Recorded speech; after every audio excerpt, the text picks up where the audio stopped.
They really romanticize their market. That is not a good place to be. One market, one problem, one sales mechanism, one channel. Like, how big is their pain? Maybe the target market has a big pain point, but do they know that it exists? Typically, there's 3 categories. The bigger problem that you solve, you will get paid in direct proportion to that. And then you can expand more and more and more.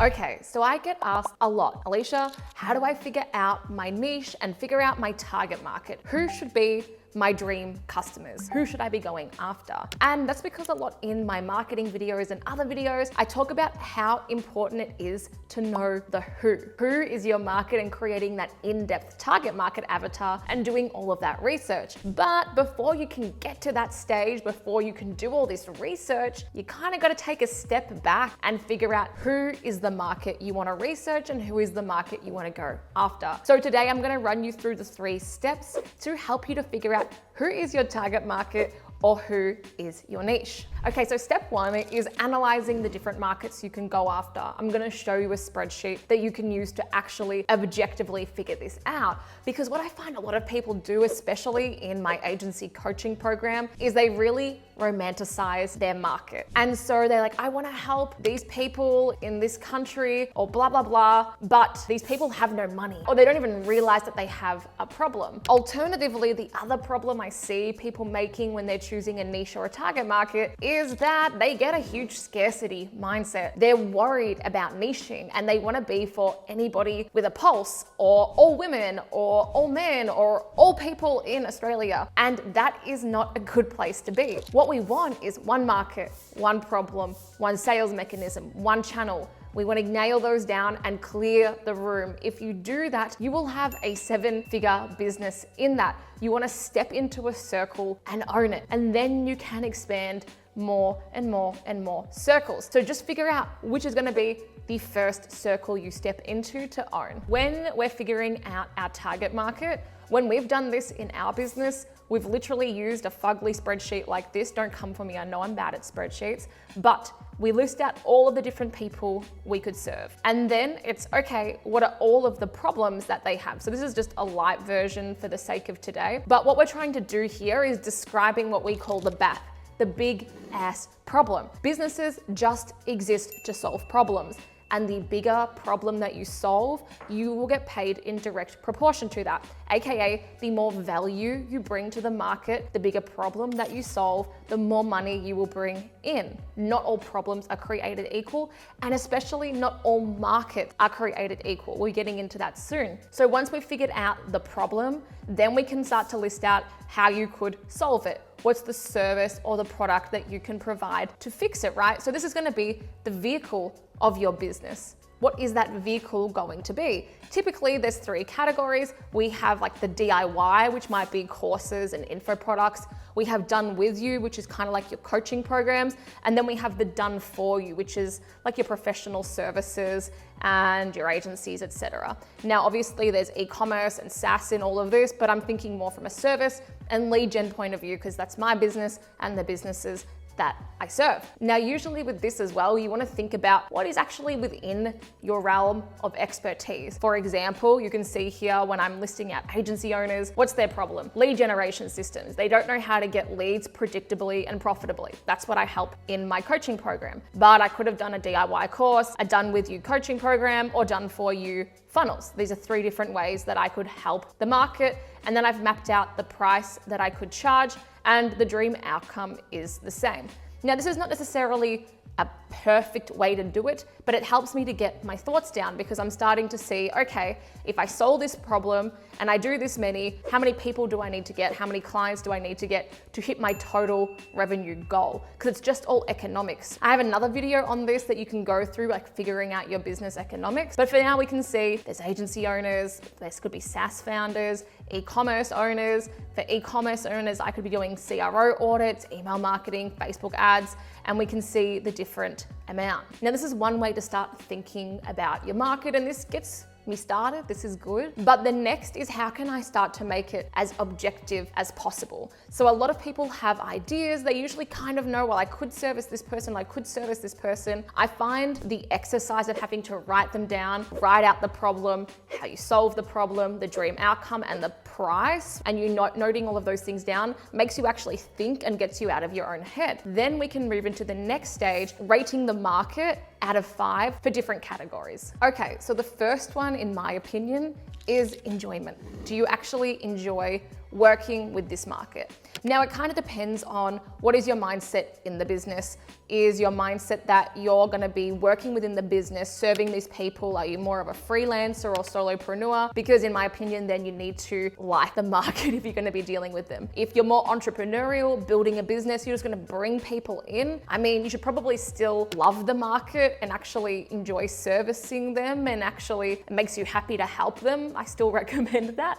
But how much weighting you put on this might differ depending on which avenue you're going down. But ultimately, out of 5, you're going to list down all of the different, so for example, in my agency, I could do lawyers, finance, dentists. The list and the niches go on and on and on. And now for me, I can come in and start to rank out of 5. Do I actually enjoy working with them? So I've got a couple of examples for you on this one. One of them is a student that we had come into our agency Revenue Accelerator, and he was servicing like old industries in his local area with more boomer market, target market, who were older, maybe like late 50s, early 60s, and they didn't understand marketing.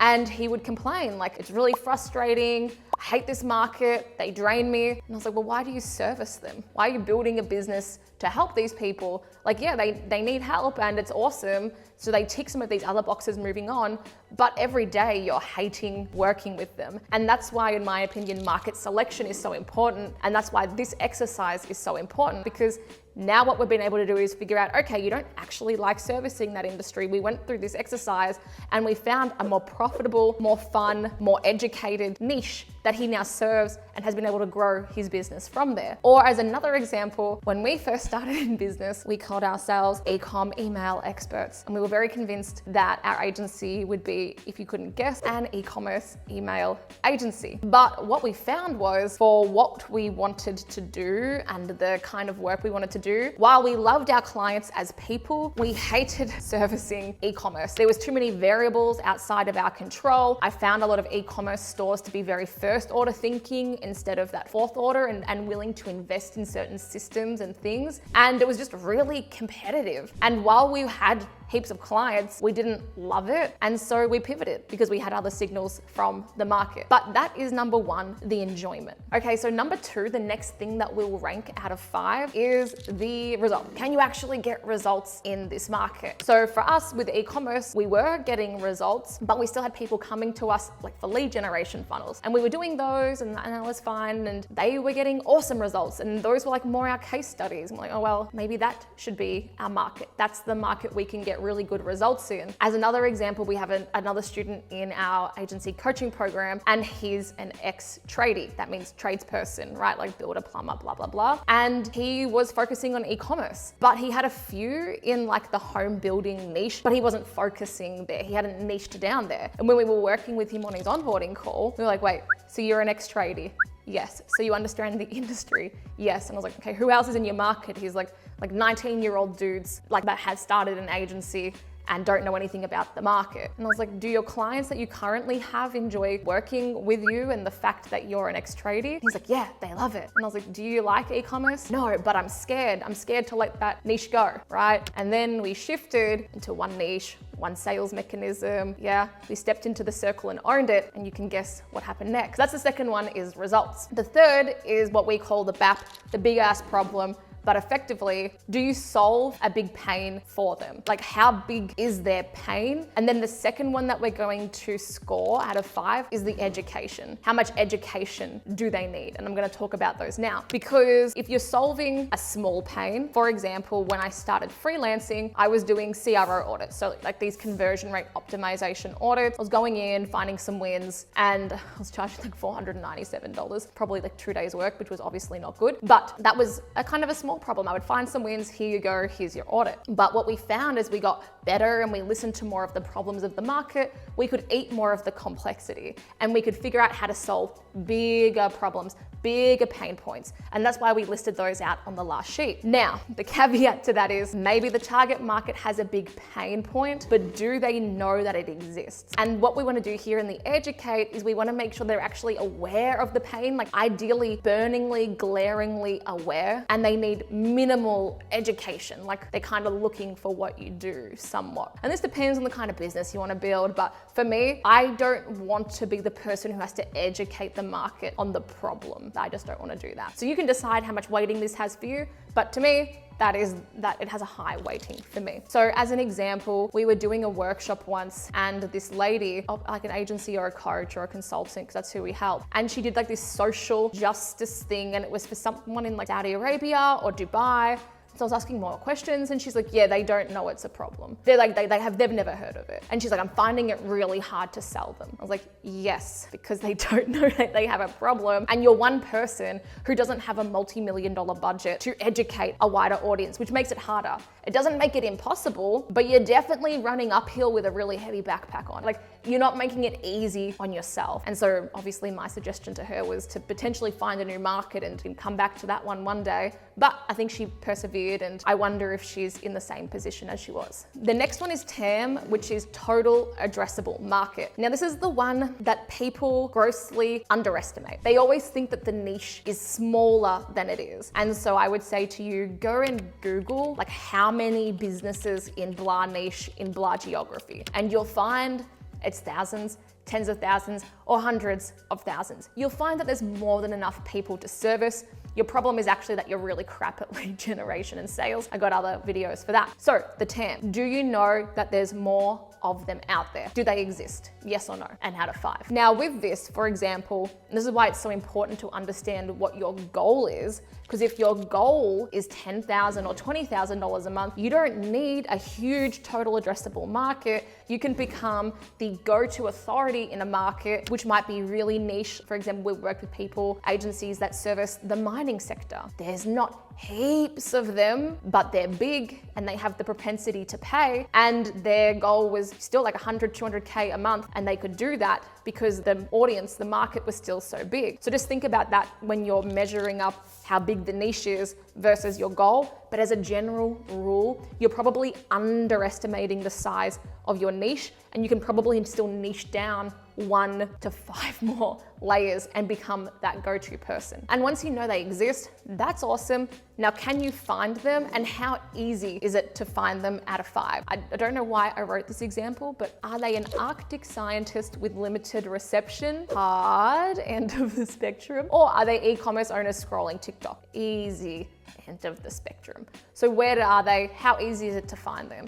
As an example, that same coaching member who goes after the tradies, we were like, okay, well, where are we gonna find them? And he's like, oh, they're always following me on Instagram. And I was like, okay, well, let's stop doing LinkedIn and let's double down on Instagram. They were easy to find there because they're always using that channel, is native to them. It's something that's part of their day-to-day lives. So the question here is, what media can you use to find them, and how easy is it for you to apply with the resources that you have available? For example, if you could only find a market through ads and you were just getting started and you didn't have thousands of dollars to test out your ads, because that's what it takes, you don't just turn them on and they start working, that probably wouldn't be ideal. So that's the next one. Total addressable market, and can you actually find that market? Is it easy for you to find them? So another idea, so you can kind of pick and choose out of these, or you can use them all, is, are they starving? Are they an underserved market? So going back to when we first started, and just in general with agencies, it's very sexy to service e-commerce and somewhat like D2C brands, right? That's very, very sexy for people. What I find is a severely underserved niche is lead gen. Boring old, get me some leads, lead generation. And so for us, we were like, hey, let's go into this and dominate it. There's not heaps of well-known agencies who actually do a good job of this or who are an authority. And it's also what we're really good at. It's what we get results in. There's a huge total addressable market, etc. So that's our thought process for this. And then finally, but not least importantly, is the dollar signs. Have they got the propensity to pay? Have they got money in their back pocket that can belong to you? That is the next one. Do they have money to pay? So team, you go through this spreadsheet, choose the ones that you want. I mean, you can pick and choose if you want, it's your life, and then mark them out of 5, and that will help guide you. It's maybe not the definitive thing to choose, but it will help to guide you. So that was step 1. Let's go into step number 2, which is to test and validate. So people vote with their wallets. And what I see a lot of people getting wrong, especially like friends who are new to entrepreneurship, business building, or people in our coaching program, is they have this niche, but then like they'll tinker around and muck around with their website copy, or they'll keep making Instagram posts, or they'll just do some other lame thing which distracts them from the only thing they should be doing, which is sales and making money. And so you might not get the market right the first time. We certainly did not, right? So do not be afraid to get it wrong. So I've been running the business now for about 2 years, and I'm about to read out some of the markets we've tried.